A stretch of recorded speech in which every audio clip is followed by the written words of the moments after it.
मुद्रा से संबंधित नीति को हम लोग क्या बोलते हैं? मौद्रिक नीति बोलते हैं।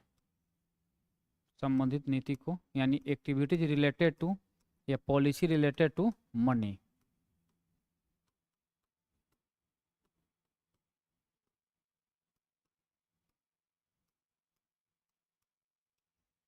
लेकिन एक बात हम समझेंगे कि एग्जैक्ट मौद्रिक नीति होती क्या है। ये तो केवल बताई जा रही है कि अगर सिंपल कोई पूछे कि भाई मौद्रिक नीति का मतलब क्या होता है, तो इस मौद्रिक का मतलब यहाँ पे मुद्रा होता है और नीति को हम लोग पॉलिसी बोलते हैं।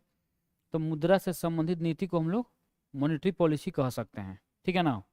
नीति में हम लोग क्या कह सकते हैं? मॉनेटरी पॉलिसी हम लोग यहाँ पे कह सकते हैं। अब यहाँ पे बात है कि आखिर में इकोनॉमी में मॉनेटरी पॉलिसी को लाने के पीछे मुख्य उद्देश्य क्या था, फिर इसको क्यों लाया गया। तो इसका जो सबसे महत्वपूर्ण उद्देश्य है दो बात। एक तो ये बात है क्रेडिट क्रिएशन जो हो रही है, या हम लोग जो मनी सप्लाई है या सप्लाई ऑफ जो मनी है, सप्लाई ऑफ जो मनी है, इसको कंट्रोल करना है अर्थव्यवस्था में, इसको कंट्रोल करना है। दूसरा बात यहाँ पे हो सकता है कि इन्फ्लेशन को कंट्रोल करना है, इन्फ्लेशन को कंट्रोल करना है। तीसरा बात हो सकता है कि जो वस्तु तथा सेवा है उसके प्राइस को स्टेबल करना है, उसके प्राइस को क्या करना है?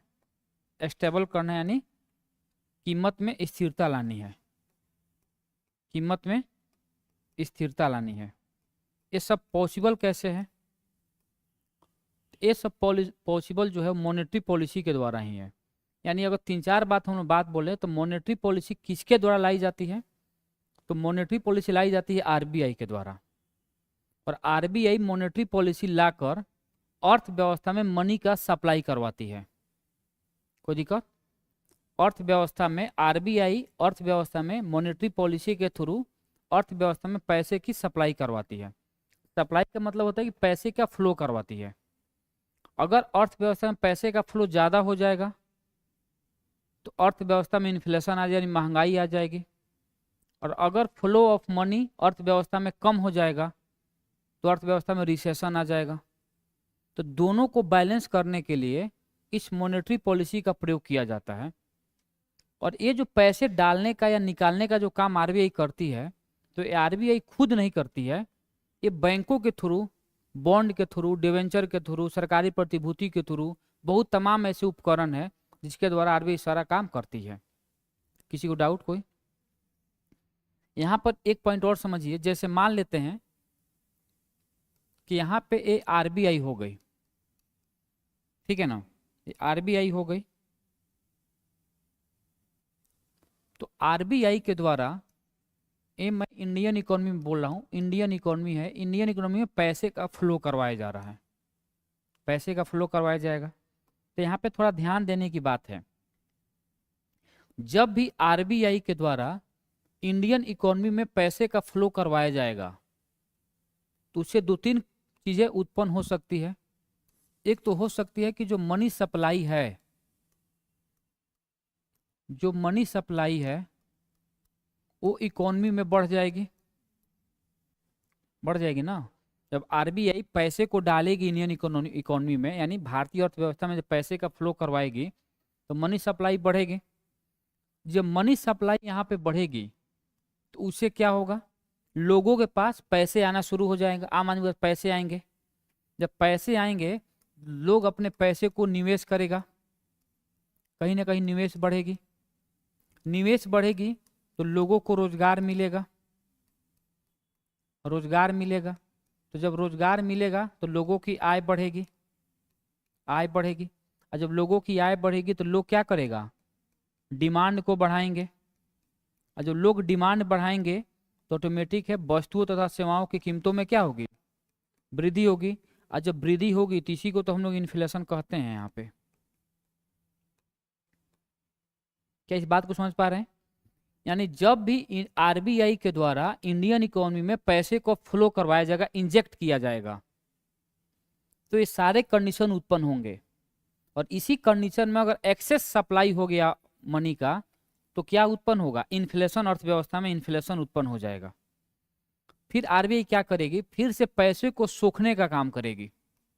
जब देखेगी कि पैसे ज्यादा चले गए हैं, यानी पैसे का फ्लो ज्यादा हो गया है अर्थव्यवस्था में, तो फिर से पैसे को सक करेगी अपने पास, यानी वापस लाने का काम करेगी। जब फिर आरबीआई अपने पास पैसे को लाएगी, तो यहाँ पे दूसरा कंडीशन पैदा हो जाएगा। एक तो होगा कि भाई मनी सप्लाई कम हो जाएगा, मनी सप्लाई कम होगा, और जब मनी सप्लाई कम होगा, मनी सप्लाई कम होगा तो एकदम है कि भाई इन्वेस्टमेंट यानी निवेश कम होगी।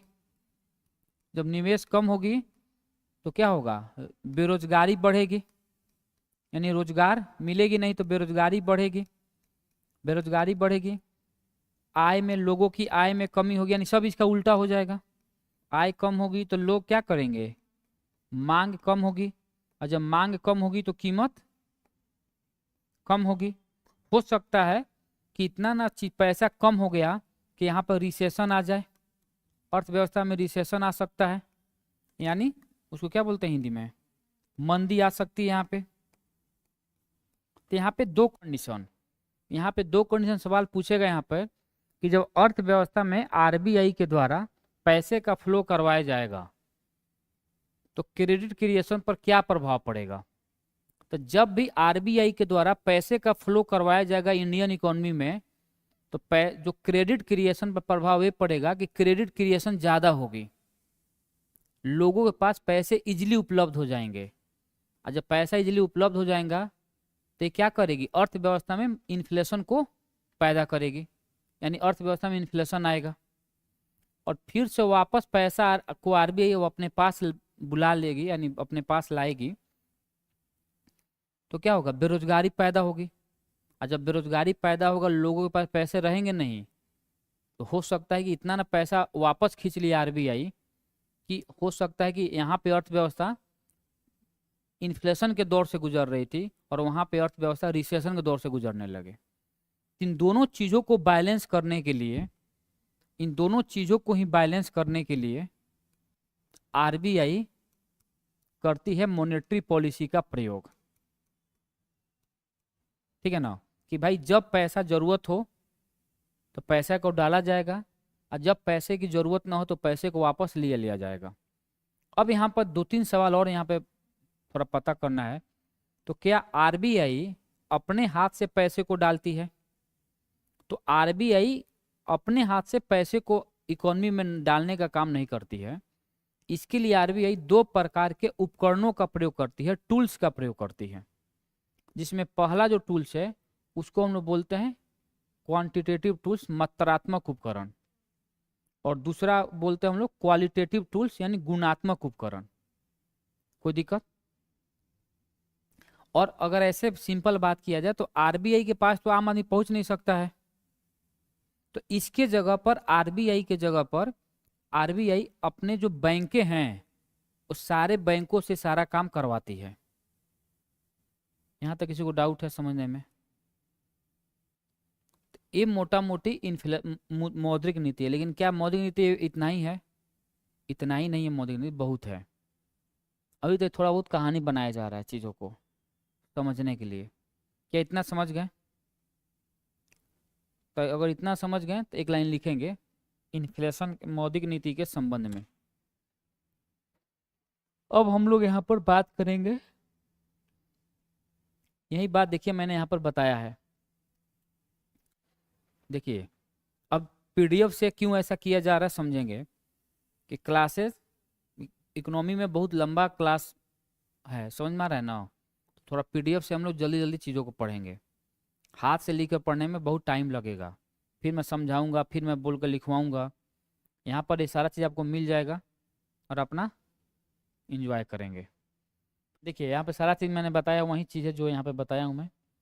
यहाँ पर परिभाषा है, देखिए अर्थव्यवस्था में मुद्रा के प्रवाह को विनियमित करने वाली नीति को मौद्रिक नीति कहते हैं। Policy related to regulation of flow of money in economy is called monetary policy. यानी वही बात जो मैंने अभी समझाया है कि पैसे को जो डाला जाएगा फिर पैसे को वापस मंगाया जाएगा, तो इससे संबंधित एक आरबीआई क्या करती है, एक नीति बनाती है। इसी को हम लोग बोलते हैं मॉनेटरी पॉलिसी, ठीक है ना, इसी को बोलते हैं हम लोग मॉनेटरी पॉलिसी। अब इसके बाद हम लोग बात करेंगे कि मॉनेटरी पॉलिसी का, यही चीज़ मैंने यहाँ पर देखिए चीज़ों को बताया है जो वहाँ पे था कि पैसे का फ्लो होगा, ये सारा चीज़ होगा। पैसे अगर कम होंगे तो ये सारा चीज़ पैदा उत्पन्न होगी, ठीक है ना। अब यहाँ पर देखेंगे जब मांग बढ़ेगा कीमत बढ़ेगा, जब कीमत बढ़ेगा तो प्रोडक्शन बढ़ेगा, कीमत बढ़ेगा तो लोग क्या करेंगे, प्रोड्यूसर अपने चीज़ों का उत्पादन करेंगे, और जब उत्पादन करेंगे तो जीडीपी का ग्रोथ होगा, जीडीपी का ग्रोथ होगा तो देश में प्रति व्यक्ति आय बढ़ेगी। इन तमाम चीज़ें उत्पादन यहाँ से चीज़ें हो सकती है। किसी को डाउट है? अब यहाँ पे इन सारे चीज़ों को रेगुलेट करने के लिए यहाँ पे बोला है कि मौद्रिक नीति के क्या क्या उद्देश्य है, जो मैंने बताया था कि भाई पैसों का निर्गमन करना, प्राइस स्टेबिलिटी करना, कंट्रोल ऑफ इन्फ्लेशन, मुद्रास्फीति को नियंत्रित करना, मांग तथा आपूर्ति को संतुलित करना, पैसे के प्रवाह को नियंत्रित करना। यानी सारा चीज बोल रहा है। इसमें जो सबसे इंपॉर्टेंट है, ये दो बात हम लोग को याद रखना है, दूसरा और तीसरा, प्राइस स्टेबिलिटी। मौद्रिक नीति का जो सबसे बड़ा कोई उद्देश्य है, ऑब्जेक्टिव है, तो सबसे बड़ा उद्देश्य है किसी भी वस्तुओं तथा सेवाओं की कीमतों को स्टेबल रखना है। स्टेबल रखने का मतलब क्या हुआ कि जब अगर ऐसा ना हो कि पैसा अर्थव्यवस्था में इतना ना ज़्यादा चला जाए कुछ की कीमत आसमान छू ले, और ऐसा ना पैसा इतना ना कम हो जाए कि उसका डिमांड ही कम हो जाए। तो दोनों चीज़ों को बैलेंस करना है। और दूसरा है, उससे भी ज़्यादा इंपॉर्टेंट है, इन्फ्लेशन को कंट्रोल करना। इन्फ्लेशन को कंट्रोल करना यानी कि अर्थव्यवस्था में महंगाई ज़्यादा ना हो। तो चीज़ों को कंट्रोल करने के लिए मौद्रिक नीति लाई जाती है। यहाँ से सवाल पूछेगा कि मौद्रिक नीति किसके द्वारा लाई जाती है, किसके द्वारा जारी की जाती है। तो मौद्रिक नीति जारी की जाती है आरबीआई के द्वारा, ठीक है। इसके बाद हम लोग बात करेंगे, अब यहाँ पे हम लोग बात करेंगे कि मौद्रिक नीति समिति। इसका मतलब क्या है कि जो हम लोग चीज़ों को बार बार भी एक सप्ताह पहले आया था कि भाई जो रेपो रेट है वो अनचेंज्ड है, 6.5% रहेगा। लगातार 10वां टाइम ऐसा हुआ है कि रेपो रेट लगातार 6.5% बना हुआ है, ठीक है ना। तो सारा चीज डिसाइड कौन करता है, तो सारा चीज डिसाइड करता है मॉनेटरी पॉलिसी कमेटी। यानी मॉनेटरी पॉलिसी कमेटी ही बताता है आरबीआई को कि अर्थव्यवस्था में पैसे की जरूरत है या अर्थव्यवस्था में पैसे की जरूरत नहीं है। उसको अगर लगेगा कि अर्थव्यवस्था में पैसे की जरूरत है तो आरबीआई से बोलेगी, और आरबीआई तुरंत अपने पैसे को बोलेगी। यानी जो क्वांटिटेटिव टूल्स है उसके, यानी मात्रात्मक उपकरण है, repo rate, reverse repo rate, SLR, CRR, OMO, marginal standing facility, इन सारे चीज़ों के रेट को आरबीआई तुरंत घटाएगी और अर्थव्यवस्था में पैसे का फ्लो करवाएगी। तो मॉनेटरी पॉलिसी कमेटी का मुख्य कार्य क्या है, तो इसका मुख्य काम है कि प्रत्येक 2 महीने बाद मौद्रिक नीति की समीक्षा करना। मौद्रिक नीति की समीक्षा करने का मतलब हुआ कि रिव्यू बताना कि अभी अर्थव्यवस्था में क्या चीजें चल रही है। और दूसरा है कि लेकिन 2000 अकेले क्या होता है कि 2016 से पहले केवल आरबीआई सारा काम करती थी, लेकिन 2016 के बाद अब आरबीआई के साथ भारत सरकार दोनों लोग मिलकर ये सारा काम करते हैं या करेंगे। कोई दिक्कत? यानी 2016 से पहले जो मौद्रिक नीति समिति है इसमें केवल आरबीआई काम करती थी अकेले, अब सरकार भी इसमें इंक्लूड हो गई है। अब यहाँ पे अब यहाँ पे देखेंगे कि जो मौद्रिक नीति समिति के जो टोटल संरचना है, structure of monetary policy committee, इसमें बोला है कि इसमें टोटल 6 सदस्य हैं। यानी एमपीसी, कभी पूछ देता है शॉर्ट में कि यह एमपीसी का फुल फॉर्म क्या है, तो एमपीसी का फुल फॉर्म है मॉनेटरी पॉलिसी कमेटी। इसमें टोटल 6 सदस्य हैं। उन 6 सदस्यों में कुछ सदस्य आरबीआई की तरफ से आएंगे और कुछ सदस्य भारत सरकार के तरफ से आएंगे। कोई दिक्कत? तो जो आरबीआई की तरफ से आएंगे तो उनके तरफ से 3 सदस्य आएंगे। एक आरबीआई का खुद गवर्नर होता है और 2 अन्य सदस्य होते हैं जो आरबीआई के ही होते हैं, और जो आरबीआई का गवर्नर होता है यही इसका अध्यक्ष भी होता है। तो दूसरा सवाल पूछेगा कि मॉनेटरी पॉलिसी कमेटी का अध्यक्ष कौन होता है, तो मॉनेटरी पॉलिसी कमेटी का अध्यक्ष आरबीआई का गवर्नर होता है। और भारत सरकार की तरफ से 3 सदस्य आएंगे। भारत सरकार इन्हें क्या करती है, नियुक्त करती है, यानी भारत सरकार के द्वारा इनको अपॉइंट किया जाता है। वैसे लोग होते हैं जिनको फाइनेंस के बारे में, जिनको बैंकिंग के बारे में इन सारा चीज ज्ञान हो, वैसे लोगों को इन भारत सरकार यहाँ पर नियुक्त करती है। क्या चीजें समझ पा रहे हैं आप लोग? इसके बाद हम बात करेंगे मौद्रिक नीति के उपकरण, यानी टूल्स ऑफ मॉनेटरी पॉलिसी। जो मॉनेटरी पॉलिसी के टूल्स है उसका प्रयोग किया क्यों जाता है?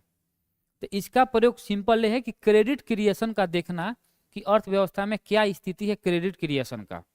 यहाँ पर दिया है कि अर्थव्यवस्था में तरलता, तरलता को हम लोग बोलते हैं लिक्विडिटी, यानी इसका मतलब करेंसी के बारे में बात कर रहा है, पैसे के बारे में बात कर रहा है। अर्थव्यवस्था में तरलता को नियंत्रित करने के लिए, तरलता को नियंत्रित करने के लिए आरबीआई 2 प्रकार के टूल्स का प्रयोग करती है। RBI uses 2 types of tools to control of liquidity in economy, यानी आरबीआई अर्थव्यवस्था में तरलता को नियंत्रित करने के लिए 2 प्रकार के टूल्स का प्रयोग करती है। कोई दिक्कत? ये जो 2 प्रकार के टूल्स है वो कौन कौन से टूल्स है यहाँ पर देखेंगे। तो जो यहाँ पे टूल्स हैं वो 2 टूल्स है। एक को हम लोग बोलते हैं मात्रात्मक टूल्स और दूसरे को बोलते हैं हम लोग गुणात्मक टूल्स। इस मात्रात्मक टूल्स में बहुत सारे हैं। रेपो रेट है, रिवर्स रेपो रेट है, बैंक रेट है, कैश रिजर्व रेशियो है, ठीक है ना। उसके बाद यहाँ पर स्टैट्यूटरी लिक्विडिटी रेशियो यानी वैधानिक तरलता अनुपात है, ओपन मार्केट ऑपरेशन है, खुली बाजार की क्रियाएं हैं, मार्जिनल स्टैंडिंग फैसिलिटीज है, अस्थाई सीमांत या सीमांत अस्थाई सुविधा है, ठीक है। इसके तरफ हम बात करेंगे क्वालिटेटिव टूल्स में, इसमें ऋण की राशनिंग है, क्रेडिट राशनिंग है, प्रायोरिटी सेक्टर लेंडिंग है, प्राथमिक क्षेत्र की उधार है, और तीसरा मार्जिनल लिमिट है यानी सीमांत सीमा है। एक और है मोरल प्रेशर, भी कोई सवाल पूछ सकता है कि मोरल प्रेशर को आरबीआई के किस प्रकार के टूल्स के रूप में रख सकते हैं। तो उसको हम रखते हैं क्वालिटेटिव टूल्स में। कहाँ रखते हैं? क्वालिटेटिव टूल्स में। इसको लिख भी रहे हैं क्या आप लोग? तो पीडीएफ मिल जाएगा ना, पीडीएफ मिल जाएगा, बहुत समझते चलिए, पीडीएफ मिल जाएगा। फिर बात वही हो गया तब तो उसके बाद मैं लिखवा नहीं दूंगा, समझाकर लिखना नहीं है, बस चीजें मैं समझाऊँ एक एक करके, टेंशन नहीं लेना है। समझ में आ रहा है ना? इतना चीज समझ में आ गया।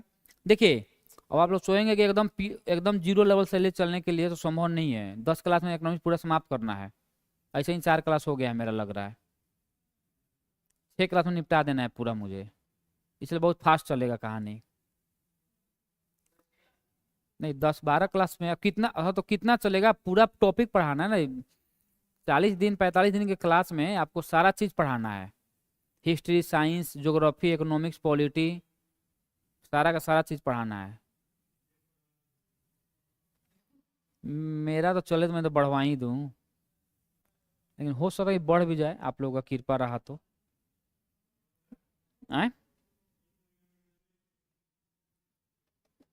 बढ़ेगा कि नहीं?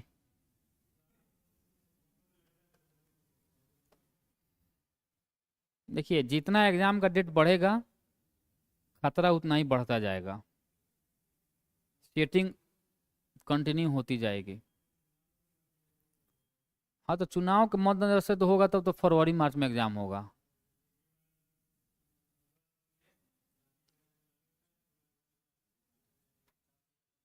हाँ इलेक्शन हमको लगा जून जुलाई में होगा। ना ना ना, वो तो नवंबर में हुआ था, वो कोरोना के चलते 2020 में। वो हमको लग रहा है कि मई जून तक इलेक्शन हो जाएगी, मई जून तक। नहीं मार्च में नहीं होगा, मई जून, मतलब मार्च से माहौल बनना शुरू हो जाएगा, मई जून में एग्जाम हो इलेक्शन हो जाएगा। हाँ ये माहौल अभी वो कहाँ, वो माहौल थोड़े बोलते हैं। माहौल का मतलब हुआ कि एकदम आपके कान और नाक में घुसा रहे लाउड स्पीकर। कर्मठ योग चोर उम्मीदवार आपके ये आ गए भाई साहब, और इनको वोट दीजिए, प्लस उनसे गाली सुनिए। वोट देने के बाद गाली ही आदमी सुनता है ना। अब जाएंगे थोड़े मिलेगा वो सब, बस अपने इंजॉय कर रहा है, उधर गाजा कहीं फूक रहा है, उधर अपना इंजॉय कर रहा है, ठीक है ना। अब यहाँ पे थोड़ा देखेंगे, इसके में और भी सारा चीज़ है। लेकिन यहाँ पे थोड़ा चीज़ों को समझेंगे। यहाँ पे मैं आपको एक बात बता रहा हूँ, यहाँ पे समझिएगा। मैंने बोला है रेपो रेट, रेपो रेट, और दूसरा होता है reverse repo rate, triple R, reverse repo rate. Repo rate का मतलब क्या होता है कि जैसे मान लीजिए कि हम लोग, अगर हम लोग को कोई पैसे की आवश्यकता होती है तो हम लोग बैंकों के पास जाते हैं। उसी तरह जब बैंकों को भी पैसे की आवश्यकता होती है तो कहाँ जाएंगे, तो जाती है आरबीआई के पास। तो मान लेते हैं कि अगर कोई बैंक, एक बैंक हो गया, अगर कोई बैंक आरबीआई के पास जा रही है लोन लेने के लिए, तो आरबीआई जिस रेट ऑफ इंटरेस्ट पर, जिस रेट ऑफ इंटरेस्ट पर आरबीआई बैंकों को लोन प्रोवाइड करती है, उसी को हम बोलते हैं रेपो रेट। समझ पा रहा है मैं क्या बोल रहा हूँ? रेपो रेट का सिंपल मतलब होता है कि आरबीआई जिस रेट ऑफ इंटरेस्ट पर, जिस ब्याज दर पर आरबीआई बैंकों को लोन देती है, उसी को हम बोलते हैं रेपो रेट। अब रेपो रेट का उल्टा हो जाएगा रिवर्स रेपो रेट। तो मान लीजिए कि अभी कभी आरबीआई को भी पैसे की आवश्यकता होती है, तो आरबीआई जाती कहाँ पर है, जाएगी अपने बैंकों के पास, और बैंक जिस रेट ऑफ इंटरेस्ट पर आरबीआई को लोन देती है उसको ना बोलते हैं triple R, reverse repo rate. लेकिन ये पहला कंडीशन, ऐसा कुछ होता नहीं है, क्योंकि आरबीआई बैंकों के पास जाती नहीं है लोन लेने के लिए। लेकिन ऑप्शन में ऐसा अगर ऐसा आएगा तो एकदम सही है वो। रियलिटी में होता क्या है समझेंगे। दूसरा कंडीशन, कभी कभी क्या होता है कि बैंकों के पास कुछ अधिशेष राशियां आ जाती है, यानी कुछ ऐसे पैसे ज्यादा आ गए और उस टाइम रेपो रेट बैंक घटा कर रखी है, रिवर्स रेपो रेट बढ़ा कर रखी है। इस केस ऐसा कुछ कैसा हो सकता है सिचुएशन, तो आरबीआई के पास दो ऑप्शन होता है, या तो आरबीआई आम आदमी को लोन दे दे, या अपने पैसों को ले जाकर आरबीआई में सेव कर दे। यानी बैंकों के पास दो ऑप्शन होता है, या तो बैंक हम लोग को लोन दे दे, या अपने पैसा को ले जाकर आरबीआई में डिपॉजिट कर दे, जमा कर दे। तो बैंकें सोचती है क्या कि भाई यहाँ पे लोन देने में पैसा डूबने का चांस ज्यादा है, मानी कोई अगर चल दिया, तो अपने सेफ जोन से रहने के लिए, सेफ जोन में रहने के लिए, सिक्योर रहने के लिए बैंकें क्या करती है कि अपने पैसे को ले जाकर आरबीआई में जमा कर देती है, और आरबीआई इस बैंकों के पास जमा किए गए राशि पर कुछ ब्याज बैंकों को देती है, कुछ ब्याज बैंकों को देती है। इसे ही हम लोग बोलते हैं एक्चुअल रिवर्स रेपो रेट। जैसे कभी कभी हम लोग पास पैसे भी ज्यादा आ जाते हैं तो हम लोग लेकर तो बैंक में जमा कर देते हैं ना, तो उसी तरह जब बैंकों के पास भी कुछ पैसे अधिशेष आ जाते हैं तो बैंकें क्या करती, अपने पैसा को ले जाकर, लोन न देकर अपने पैसा को ले जाकर आरबीआई में जमा कर देती है, और आरबीआई उसके बदले में कुछ पैसा, कुछ ब्याज, कुछ परसेंट ब्याज बैंकों को देती है। उसी को हम बोलते हैं रिवर्स रेपो रेट। और दूसरा याद रखना है कि रेपो रेट हमेशा रिवर्स रेपो रेट से ज्यादा होगा, क्योंकि इसमें उसमें आरबीआई को लेना है, इसमें देना है, इसलिए इसमें आरबीआई कम रेट देती है, लेकिन जब लेना होता है तो ज्यादा रेट लेती है आरबीआई। कोई दिक्कत? इसी के बारे में यहाँ पे मैंने समझाया आप लोग को रेपो रेट, कि भाई बैंकों को चाहिए तो जाती है, जो भी चीजें हैं यहाँ पे देख लीजिए, आरबीआई के पास बैंक के जाती है, यही सर सारा चीज है। मैं लिखवाया भी हूँ कि वह दर होता है जिस पर आरबीआई बैंकों को ऋण देती है, उसे ही रेपो रेट करते हैं। At this rate RBI gives loan to banks. लेकिन यहाँ पे याद रखना है, रेपो रेट हो या रिवर्स रेपो रेट हो, दोनों ही अल्पकालिक ऋण होती है, शॉर्ट टर्म लोन होती है। आरबीआई रेपो रेट हो या रिवर्स रेपो रेट हो, दोनों ही अल्पकालिक ऋण यानी शॉर्ट टर्म लोन होती है। कोई दिक्कत? उसी का यहाँ बात बताया हूँ मैं, रिवर्स रेपो रेट क्या होती है?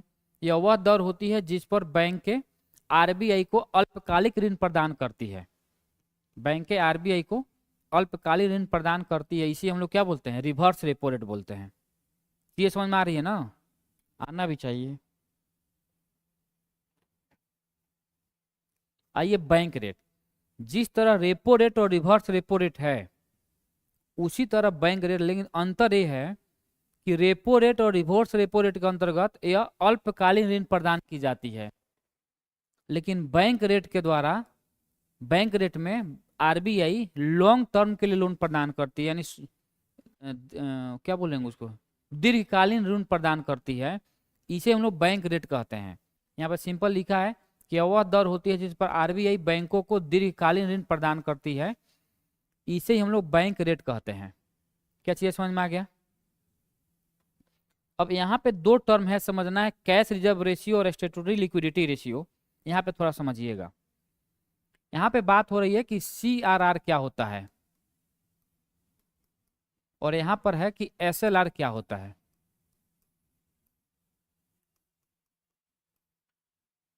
यानी यहाँ पे इसका हिंदी बोलते हैं नगद आरक्षित अनुपात, और इसको बोलते हैं वैधानिक तरलता अनुपात। ठीक है ना? देखिए होता क्या है, जो कैश रिजर्व रेशियो होता है, आरबीआई, अच्छे समझिएगा, आरबीआई बैंकों को यह निर्देश देती है, आरबीआई बैंकों को यह निर्देश देती है कि भाई आपके पास आपकी जितनी भी जमा पूंजी है, आपके पास आपकी जितनी भी जमा पूंजी है, आपके पास आपकी जितनी भी जमा पूंजी है, तो बैंकों की जमा पूंजी को हम लोग एनडीटीएल कहते हैं, एनडीटीएल कहते हैं। तो आरबीआई बैंकों को यह निर्देश देती है कि भाई आपके पास आपकी जितनी भी जमा पूंजी है उसका कुछ परसेंट हिस्सा आप मेरे पास जमा करेंगे, उसका कुछ परसेंट हिस्सा आप मेरे पास जमा करेंगे। किस रूप में? कैश के रूप में, यानी नगद के रूप में, कैश के रूप में। इसे ही हम लोग कैश रिजर्व रेशियो बोलते हैं। क्या इस बात को समझ पा रहे हैं? फिर बोलिए, समझिएगा। जो कैश रिजर्व रेशियो है, इसका मतलब क्या हुआ?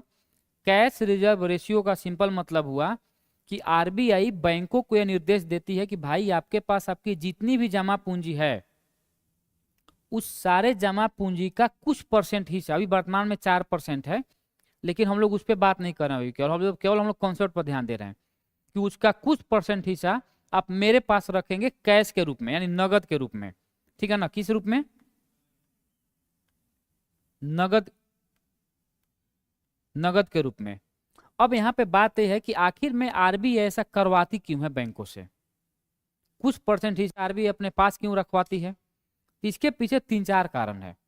पहला कारण है कि मान लीजिए कि अगर इनकेस बैंक दिवालिया हो गया, तो जो लोगों का उस बैंक में पैसा होगा वो तो पैसा फंस जाएगा।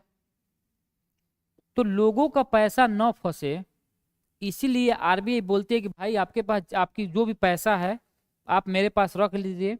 अगर आप ऐसा कभी भविष्य में ऐसा हुआ तो उस पैसे को मैं आम जो लोगों का होगा उस पैसे को बांट दिया जाएगा। और दूसरा, अगर ऐसा नहीं किया जाएगा तो जो लोग होंगे, लोगों का बैंकिंग सिस्टम पर से विश्वास उठ जाएगा, लोग फिर अपने पैसों को बैंकों में जमा नहीं करेंगे, और जब बैंकों में जमा नहीं करेंगे तो बैंक सिस्टम खत्म हो जाएगी।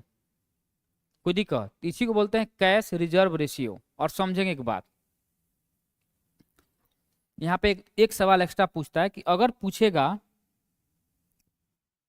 कि मान लीजिए कि अगर कैश रिजर्व रेशियो को बढ़ा दिया गया तो क्रेडिट क्रिएशन पर क्या प्रभाव पड़ेगा, यानी मनी सप्लाई पे या क्रेडिट क्रिएशन पर क्या प्रभाव पड़ेगा।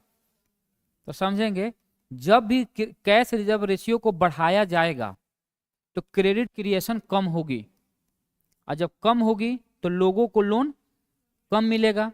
अच्छा, ये भी सवाल पूछ सकते हैं यहाँ पे कि जब कैश रिजर्व रेशियो को बढ़ाया जाएगा तो इन्वेस्टमेंट पर क्या प्रभाव पड़ेगा, तो इन्वेस्टमेंट कम होगा।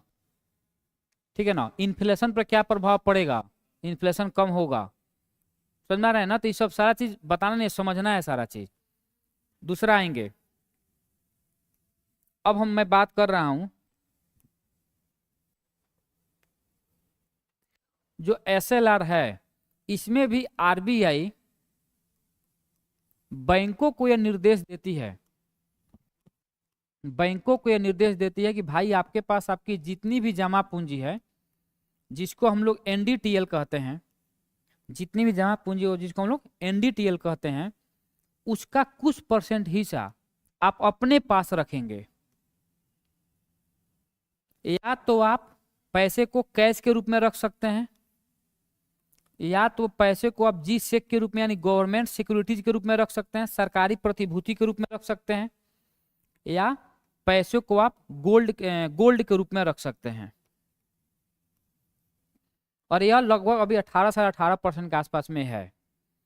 तो लगभग ऐसे अगर देखेंगे तो कोई भी बैंक अपने पूरे जमा पूंजी का लगभग 1/4 पैसा सिक्योर जोन में रखती है, कुछ पैसा अपने पास और कुछ पैसा आरबीआई के पास, कि ताकि अगर ऐसा सिचुएशन कभी बना तो पैसे को फिर से वापस दिया जा सके। समझ में आ रहा है ना, आम आदमी को दिया जा सके। यानी आम आदमी का विश्वास जीतने के लिए, आम आदमी का ट्रस्ट जीतने के लिए ये सारा हथकंडा अपनाया गया है, सिंपल, ताकि आम आदमी का बैंकिंग सिस्टम पर विश्वास बना रहे, आम आदमी गलियाए नहीं। समझ में आ रहा है ना, बैंकों का प्रयोग करे आम आदमी। तो यही अब देखिए यहाँ पे बात है कि अब यहाँ पे आएगा सवाल कि सर कि सरकारी प्रतिभूति क्या होती है। तो समझेंगे यहाँ पे, सरकारी प्रतिभूति एक प्रकार के दस्तावेज है, डॉक्यूमेंट्स है, दस्तावेज है, जिसके आधार पर आरबीआई, जिसके आधार पर आरबीआई या बहुत बड़ी बड़ी बैंकें भी हैं, आरबीआई ये बैंकें पैसे की व्यवस्था करती है, पैसे की उगाही करती है, पैसे की उगाही करती है। किसके लिए? सरकार के लिए। यानी एक प्रकार से जो सरकारी प्रतिभूति है, जो सरकारी प्रतिभूति है, एक प्रकार से दस्तावेज में लिखा रहता है कि मैं धारक को इतना रुपया देने का वचन देता हूं, ठीक है ना।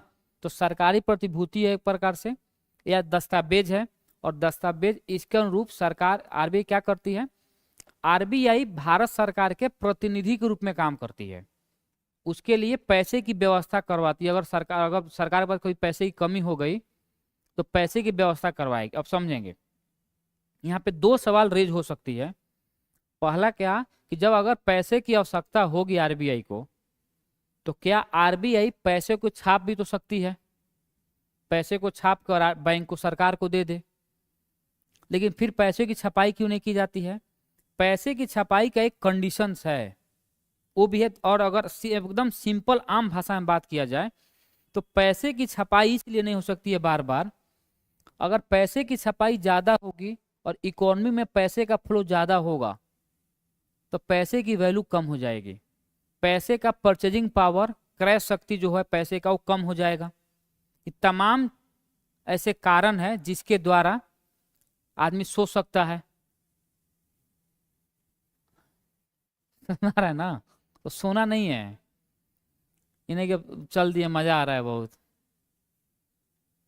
उधर वो भाई भी अपना, हमको लग रहा है 10-12 राउंड मार दिए सोकर। क्यों, मतलब मेरे क्लास में इंटरेस्ट नहीं आता है क्या आप लोगों को? किस क्लास में इंटरेस्ट आता है उसी क्लास में थोड़ा मैं आकर देखूंगा आप लोगों को। तो मतलब मैं नहीं पढ़ाता हूँ, अच्छा तब क्यों नहीं आता है इंटरेस्ट? यहाँ पर डांस करूँ मैं, कभी करूँ? अच्छा ये तो स्टार्ट कीजिए आज आप, थोड़ा देखूँ आपको, उसके बाद अगली बार मैं करूँगा। चलिए आ जाइए इधर। कौन है, कौन बोले? आप ही बोले हैं? कौन बोला है कि कभी आप, कभी कभी आप बोले हैं भाई? अरे कोई तो बोला होगा, कोई नहीं बोला है। और जो बोलेगा भगवान समझ रहे हैं।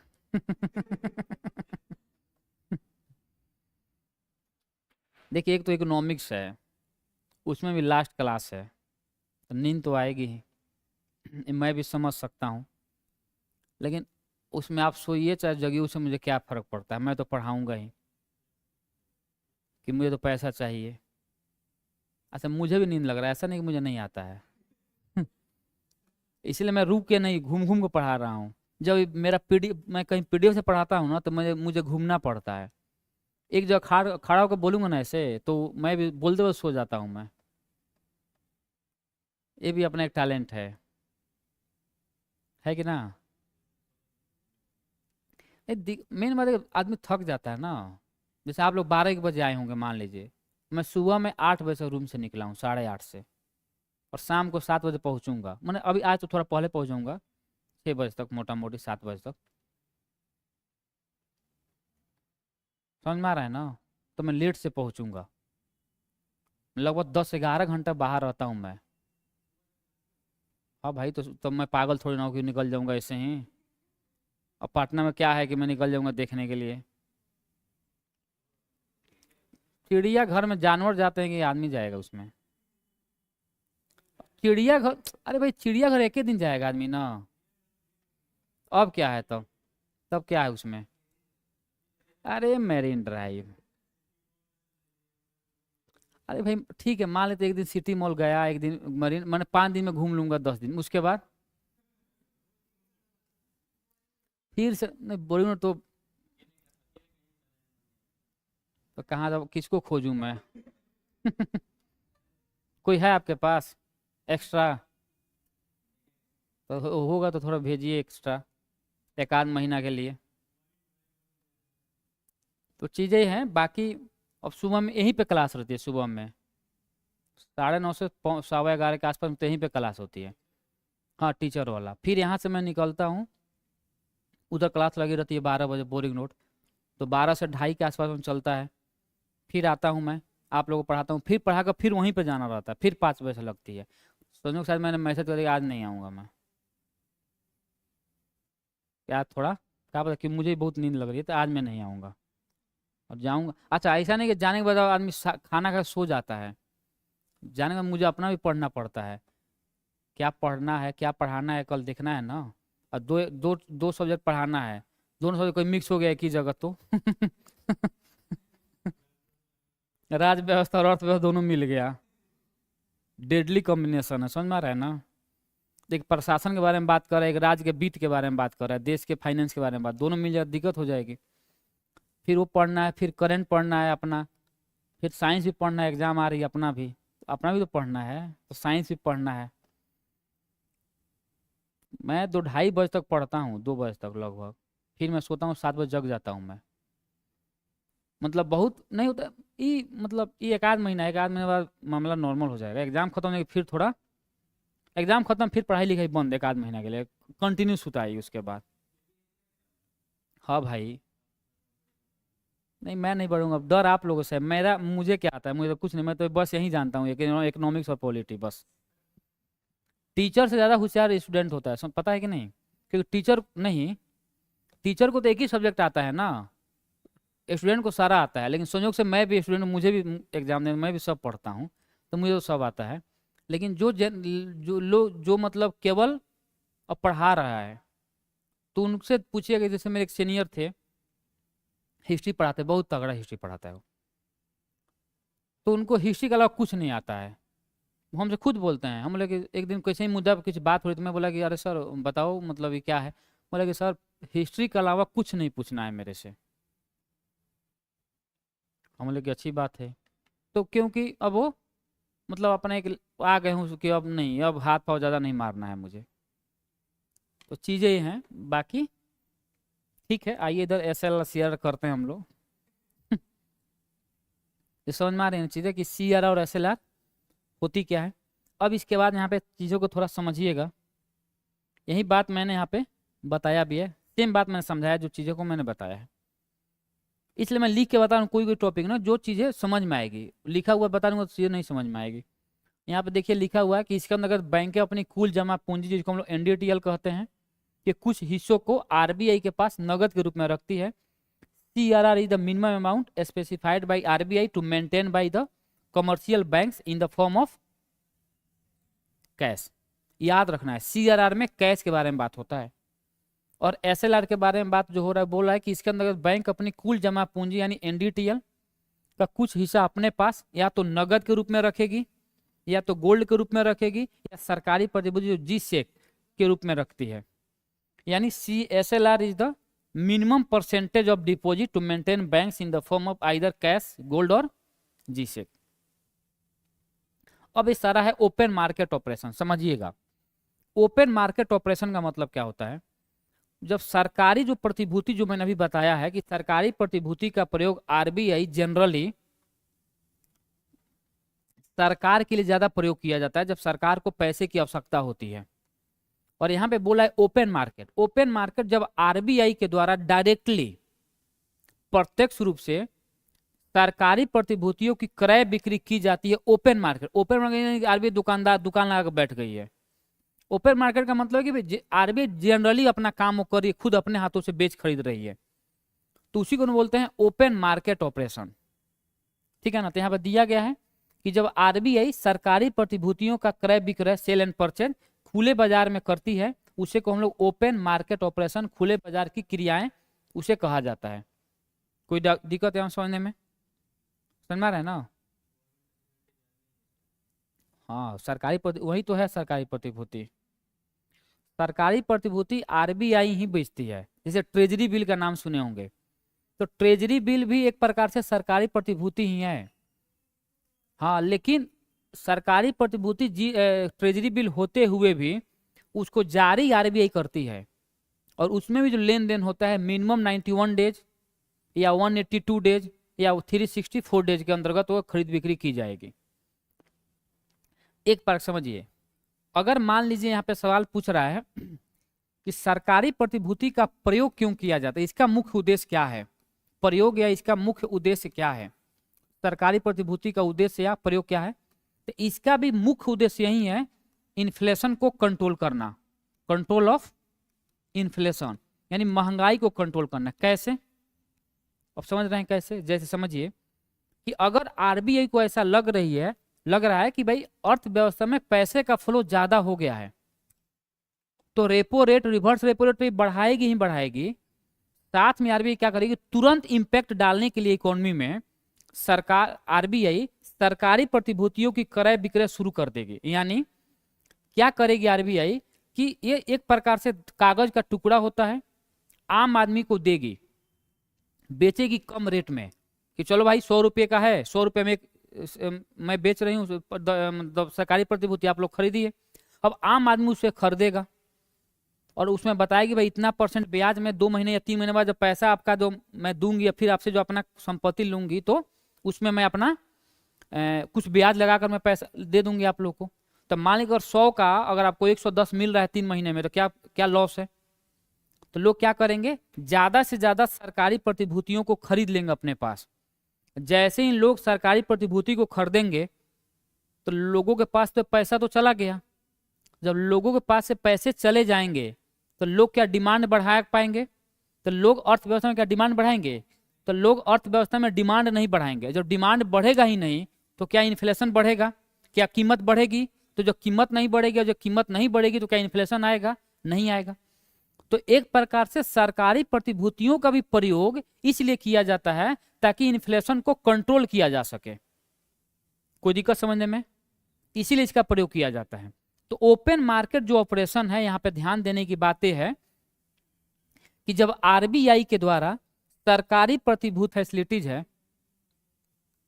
जिसको हम बोलते हैं एमएसएफ, मार्जिनल स्टैंडिंग जो फैसिलिटीज है, पहली बात तो है कि इसे यह शुरू से आरबीआई के उपकरण के रूप में काम नहीं की जा रही है। इसका जो शुरुआत की गई आरबीआई के द्वारा 2011 में आरबीआई इसकी शुरुआत की, 2011 में। दूसरा, एमएसएफ को हम लोग इमरजेंसी लोन बोलते हैं। इमरजेंसी लोन हम लोग इसको कहते हैं, एमएसएफ को, मार्जिनल स्टैंडिंग फैसिलिटीज को इमरजेंसी लोन कहते हैं। अब देखिए इमरजेंसी लोन इसे कहते क्यों है, यहाँ पे थोड़ा समझेंगे। आखिर में इसे एमएसएफ को इमरजेंसी लोन क्यों कहते हैं? तो इमरजेंसी लोन इसलिए कहा जाता है कि जो भी बैंक एमएसएफ के थ्रू लोन लेने जाती है, जो भी बैंक एमएसएफ के थ्रू लोन लेने जाती है, कहां पे? आरबीआई से। इसका मतलब ये हुआ कि बैंकों की, उस बैंक की स्थिति सही नहीं है, बैंक बहुत जल्द दिवालिया होने वाली है। समझ रहे हैं ना? इसीलिए इसको हम लोग, इसका एक टर्म दिया गया है इमरजेंसी लोन। और उस केस में आरबीआई क्या करती है कि जो भी बैंक इसके थ्रू लोन लेने गई है, तो आरबीआई क्या करेगी कि उस व्यक्ति को उस बैंक को मात्र उसके एनडीटीएल का मात्र उसके एनडीटीएल का मात्र 1% ही लोन देती है। बोलते भाई इससे ज्यादा मैं नहीं दे पाऊंगे। और यहाँ पर ये मात्र 1 दिन के लिए लोन मिलता है, मात्र 1 दिन के लिए। तो कितना मिलेगा इसको लोन? एनडीटीएल का 1%, कितने दिन के लिए? तो मात्र 1 दिन के लिए। इसका रेट क्या होगा? इसका रेट क्या होगा? तो इसका रेट जनरली जो रेपो रेट का रेट होता है उससे 1% ज्यादा होता है। जनरली बोल रहा हूं मैं, उससे 1% ज्यादा होता है। इसी को हम बोलते हैं मार्जिनल स्टैंडिंग फैसिलिटीज। तो इसमें एक एक आएगा, 1 दिन 1%, रेपो रेट से 1% ज्यादा, ठीक है ना। और 2011 में इसकी शुरुआत, यही है सिंपल मार्जिनल स्टैंडिंग फैसिलिटीज। क्या समझ में आ गया? इसी बात को यहां पर मैंने लिखा है कि मार्जिनल स्टैंडिंग जो फैसिलिटीज है इसकी शुरुआत 2011 में की गई आरबीआई के द्वारा। इसे हम लोग आपातकालीन ऋण भी कहते हैं। इसे यह मात्र 1 दिन के लिए इसके अंतर्गत लोन दी जाती है, 1 दिन के लिए। और उसके बैंकों की जो जमा पूंजी है, जो एनडीटीएल है, उसके मात्र 1% ही ऋण मिलता है। इंटरेस्ट रेट जो होता है वो रेपो रेट से 1% ज्यादा होता है, सामान्यतः यानी जनरली 1% से ज्यादा होगा। इस बात को समझ पा रहे हैं आप लोग? इसके बाद यहां पर देखेंगे, अब हम लोग बात करेंगे क्वालिटेटिव टूल्स, यानी गुणात्मक उपकरण। तो जितने भी मात्रात्मक उपकरण है, repo rate, reverse repo rate, bank दर, CRR, SLR, marginal standing facilities और ओएमओ, ओपन मार्केट ऑपरेशन, इतना मुझे उम्मीद है कि आप लोग समझ गए होंगे अच्छे से। अब हम लोग बात करेंगे क्वालिटेटिव टूल्स। अब यहाँ पर है कि जब क्वांटिटेटिव टूल्स का सरकार बात कर रही थी, प्रयोग कर रही थी, तो फिर इसको लाने के पीछे क्या कारण है? तो इसके द्वारा ये बात कहा जाता है कि अगर मान लीजिए किसी खास क्षेत्र में या किसी क्षेत्र विशेष में मुद्रा के प्रवाह को या लिक्विडिटी को कंट्रोल करना हो, क्वांटिटेटिव टूल्स है जो पूरे इकोनॉमी के बारे में बात कर रहा है। लेकिन जब किसी खास क्षेत्र में या किसी विशेष सेक्टर में या क्षेत्र में वहां के लिक्विडिटी को कंट्रोल करना है, फ्लो ऑफ मनी को कंट्रोल करना हो, तब यहां पर क्वालिटेटिव टूल्स यानी गुणात्मक उपकरण का प्रयोग किया जाता है। क्या इस बात को समझ रहे हैं आप लोग? आइए, इसके अंतर्गत बहुत सारे आते हैं, जैसे क्रेडिट राशनिंग हो गया, पीएसएल हो गया, priority sector lending. Priority sector lending Hindi बोलते हैं प्राथमिक क्षेत्र की उधार, प्राथमिक क्षेत्र का उधार। मार्जिनल लिमिट हो गया, और इसी में चौथा होता है मोरल प्रेशर।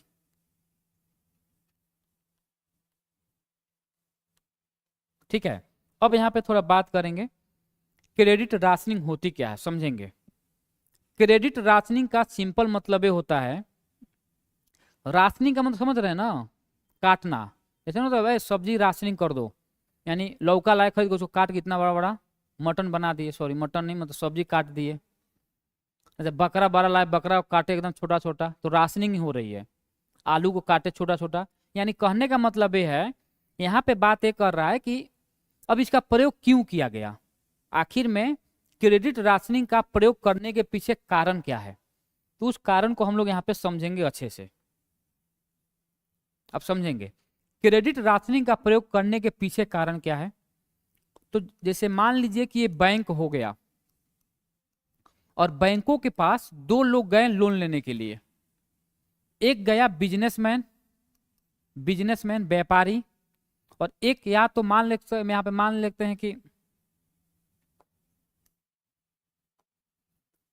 हैं किसान गया लोन लेने, या छात्र गया लोन लेने।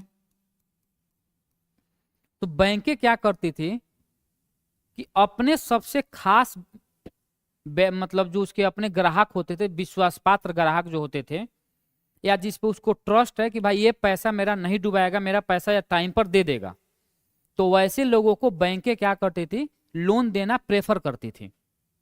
तो यहाँ पे अगर 2 आदमी गई तो बैंक क्या करेगी, बैंक इस बिजनेसमैन को लोन इजीली दे देगी।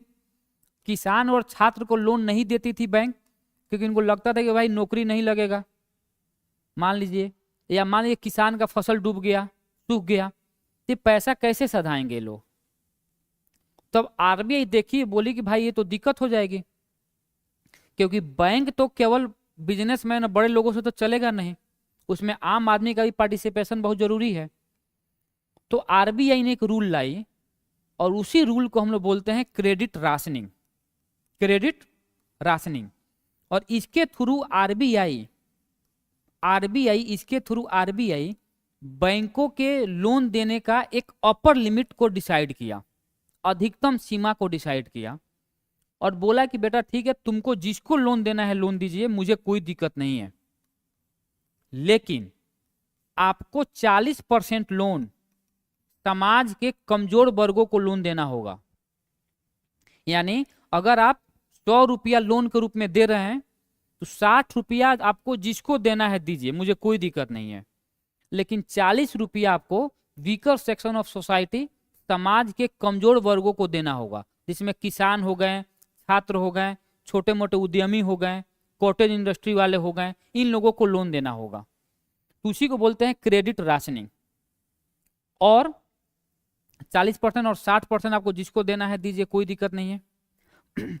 और इस 60% को भी बहुत सारे भागों में डिवाइड किया गया, इसी को बोला गया पीएसएल, प्रायोरिटी सेक्टर लेंडिंग, कि भाई जो आप प्रायोरिटाइज कर रहे हैं चीजों को, जो प्राथमिकताएं दे रहे हैं अलग अलग सेक्टरों में, उनमें भी डिवाइड किया गया। और बोला गया कि भाई 18% आप देंगे कृषि क्षेत्रों में, 10% आप देंगे छोटे मोटे उद्यमी को, एमएसएमई जिसको बोलते हैं, और 7.5% वीकर सेक्शन ऑफ सोसाइटी, समाज के जो कमजोर वर्ग के लोग हैं, जो इकोनॉमिकली हो या कास्ट के आधार पर जैसे भी हो, उन लोगों को आपको 7.5% देना है। कोई दिक्कत? 2.5% उसमें उसी मतलब 40% उन्हीं लोगों में बांटना है पैसा, जो मुख्य रूप से 3 सेक्टर में बांटा गया। 18% कृषि क्षेत्रों में, 10% एमएसएमई को, और 7.5% वीकर सेक्शन ऑफ सोसाइटी को। क्या इस बात को समझ पा रहे हैं आप लोग? तो यही सारा चीज यहाँ पर बताया गया है, देखेंगे। क्रेडिट राशनिंग बोला कि आरबीआई कमर्शियल बैंकों को ऋण देने की अधिकतम सीमा का निर्धारण करती है इसके अंतर्गत, और बोलती है कि बेटा 60% आप अपने विश्वासपात्र ग्राहक को देंगे, कोई दिक्कत नहीं है, लेकिन जो 40% लोन है अन्य लोगों को आपको बांटना होगा, अन्य लोगों में इसे बांटना होगा। पीएसएल क्या होता है? प्राथमिक क्षेत्र के उधार। उस प्राथमिक क्षेत्र में जो 60% है आप किसी को भी दीजिए, कोई दिक्कत नहीं है, लेकिन 40% आपको कृषि क्षेत्र में देना होगा, कुटीर उद्योग को 10% देना होगा, वीकर सेक्शन ऑफ सोसाइटी, समाज के जो कमजोर वर्ग है उनको आपको 7.5% लोन देना होगा। कोई दिक्कत? और इसी के बाद आया मार्जिनल लिमिट। मार्जिनल लिमिट क्या होता है यहां पर भी समझेंगे। मार्जिनल लिमिट का सिंपल मतलब ये होता है कि जैसे मान ले कि एक कोई बैंक हो गया, और ए नाम का व्यक्ति गया लोन लेने के लिए। ए आदमी, एक नाम का व्यक्ति गया यहाँ पे बैंक से लोन लेने। तो जब हम लोग बैंक से लोन लेंगे, तो क्या बैंक इतनी आसानी से लोन दे देती है क्या आम आदमी को? बैंक इतने आसानी से लोन नहीं देगी। बोले ठीक है, अगर आप यहाँ पे लोन ले रहे हैं जितने अमाउंट का, तो आप उसके बदले में क्या गिरवी रखेंगे, जिसको हम लोग कोलेटरल डैमेज बोलते हैं, कि अगर आप पैसा नहीं दे पाए तो उस संपत्ति को, उस चीज को मैं बेचकर अपना पैसा ले लूंगे। तो मान लेते हैं कि यह आदमी गया लोन लेने, बोला कि भाई मुझे 5 लाख का लोन चाहिए। तो बताइए आप क्या रख रहे हैं? बैंक बोले क्या रखे? तो बोला कि चलो ठीक है, पहला है कि मेरे पास कुछ संपत्ति है जो 4 लाख रुपए की है, तो क्या लोन मिलेगी? तो ऐसे ही लोन यहाँ पे नहीं मिलेगी, ठीक है ना। बोला कि चलो ठीक है, मेरे पास कुछ गोल्ड है। तो बोला बैंक जाइए, कर्मचारी से पता कीजिए कितना गोल्ड है और उसका टोटल अमाउंट कितना हो रहा है। तो मान लो कि बोला कि सर इसका अमाउंट 5 लाख रुपये हो रहा है। बोला कि नहीं, अभी भी मैं लोन नहीं दूंगी। क्यों? कि 5 लाख का आपको लोन लेना है, और 5 लाख आप कोलेट्रल के रूप में रख रहे हैं। हो सकता है कल आपके संपत्ति का दाम घट जाए, तो मैं क्या करूंगा? बोला ठीक है सर, मेरे पास अपना घर भी है, एक हाउस है। उसका बोला कि चलो ठीक है, इसका पता लगाओ हाउस का कितना घर है, पैसा। बोला कि सर इसका 6 लाख है। बोला ठीक है, लोन मिल जाएगी, इस पर अब लोन मिलेगी। यानी दो चीज को मिलकर लोन नहीं मिलेगी, आपको लोन के रूप में एक ही वस्तु को रखना होगा बैंकों में। तो बोला कि ठीक है लोन। तो बैंक क्या किया, आदमी को लोन दे दी। अब इनका जो मार्जिन आ रहा है, जो अंतर आ रहा है, कितने का अंतर आ रहा है? 1 लाख रुपये का अंतर आ रहा है। यानी 5 लाख रुपया वो लोन के रूप में ले रहा है और 6 लाख रुपये का कोलेट्रल उसके पास रख रहा है। तो अंतर कितने का आ रहा है? अंतर आ रहा है 1 लाख का। इसी को बोलते हैं मार्जिनल लिमिट। यानी जितना आप बैंकों से लोन लेंगे उससे ज्यादा अमाउंट का कोलेट्रल अपने बैंकों में जमा करना होगा, उसी को कहा जाता है मार्जिनल लिमिट। और यह आम में भी होता है, अगर आप जाएंगे लोन लेने तो आप मिलाएंगे, पता करेंगे। अब जितना का भी लोन लेंगे उससे ज्यादा का अमाउंट आपको बैंकों के पास रखना होता है, ठीक है ना। और एक टर्म और समझेंगे यहीं पे, जो मैंने बैंक रेट बताया था, जो मैं बैंक रेट बताया था, तो बैंक रेट में जो चीजें मैंने बताया था, और उसमें मैंने बोला था कि इसके द्वारा आरबीआई दीर्घकालीन ऋण प्रदान करती है बैंकों को, दीर्घकालीन ऋण प्रदान करती है बैंकों को। तो इसका मतलब ये नहीं हुआ कि बैंकें आरबीआई के पास कुछ कोलेट्रल नहीं रखते हैं, बैंकें भी आरबीआई के पास कुछ कोलेट्रल रखते हैं। बिना कुछ गिरवी रखे आरबीआई भी बैंकों को लोन नहीं दे सकती है। और जब बैंक रेट के द्वारा, बैंक रेट के थ्रू जब कोई बैंक आरबीआई से लोन ले रही है और उसके पास कुछ कोलेट्रल रख रही है, उसको बोलते हैं bill of exchange. Bill of exchange, अगर ऑप्शन में ऐसा आ रहा है कि bill of exchange bank rate, तो एकदम सही ऑप्शन होगा वो, कोई दिक्कत? तो ये हम लोग बोलते हैं, इसको हम बोलते हैं मार्जिनल लिमिट, ठीक है। अब यहां पर बेस रेट है, लेकिन बेस रेट से पहले हम लोग को दो टर्म और समझना होगा। एक होता है बीपीएलआर, एक होता है पीएलआर, प्रायोरिटी लेंडिंग रेट। ये होता है बेंचमार्क प्रायोरिटी लेंडिंग रेट। उसके बाद आता है बेस रेट, बेस रेट। उसके बाद आता है एमसीएलआर। होता क्या, समझेंगे टर्म को। बीपीएलआर का सिंपल मतलब ये होता है, बीपीएलआर से पहले हम समझेंगे पीएलआर। ये दोनों एक प्रकार से दोनों सेम है, अंतर नहीं है दोनों में। अब समझेंगे यहाँ पे बीपीएलआर का ये बोल रहा है कि जब भी कोई बैंक, क्या करती थी बैंक पहले, जब भी कोई व्यक्ति लोन लेने जाता था तो बैंकों को, जो बैंकों को लगता था कि मेरा ये विश्वास पात्र ग्राहक है, जहां पे मेरा पैसा डूबने का चांस एकदम कम है, उन लोगों को कम इंटरेस्ट पर लोन देती थी और अदर लोगों को ज्यादा इंटरेस्ट पर लोन देती थी। हाँ, तो और लोगों को ज्यादा इंटरेस्ट पर लोन देती थी। तो इसी को बोला गया प्रायोरिटी लेंडिंग रेट।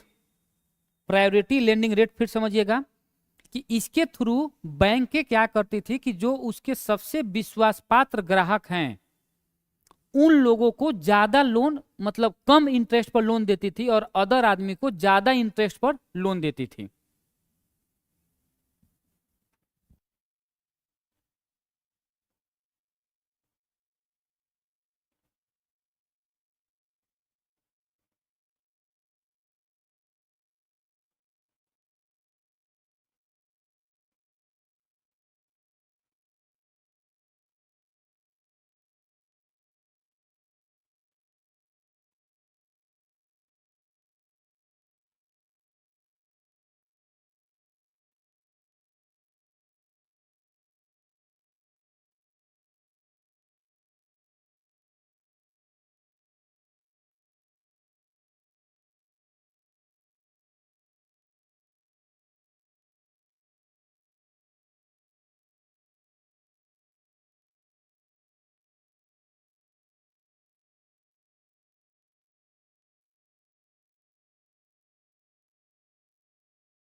कम रेट पर लोन देता है। ठीक है। दूसरा, इसको दूर करने के लिए, और एक और बात फिर है, एगो तो कम रेट पर इंटरेस्ट देता ही है, और कभी कभी बैंक क्या करती थी फिर समझिएगा थोड़ा, हो गया, दूसरा समझेंगे। अब इसको दूर करने के लिए आरबीआई लाई बेस रेट, और बेस रेट लाकर आरबीआई लोन के रेंज को तय की, लोन के रेंज को।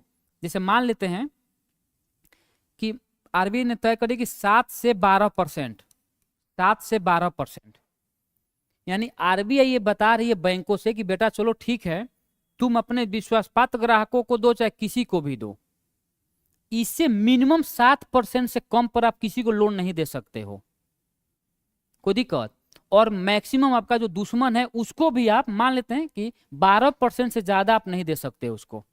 यानी बेस रेट यह तय करती है आरबीआई, एक रेंज का, लोन के रेंज को आरबीआई तय करती है। लेकिन जो इंटरेस्ट हम लोग को मिलता है, पर्सनल लोन, पर्सनल इंटरेस्ट जो भी, वो आरबीआई तय नहीं करती, वो बैंक तय करती है, ध्यान रखना है।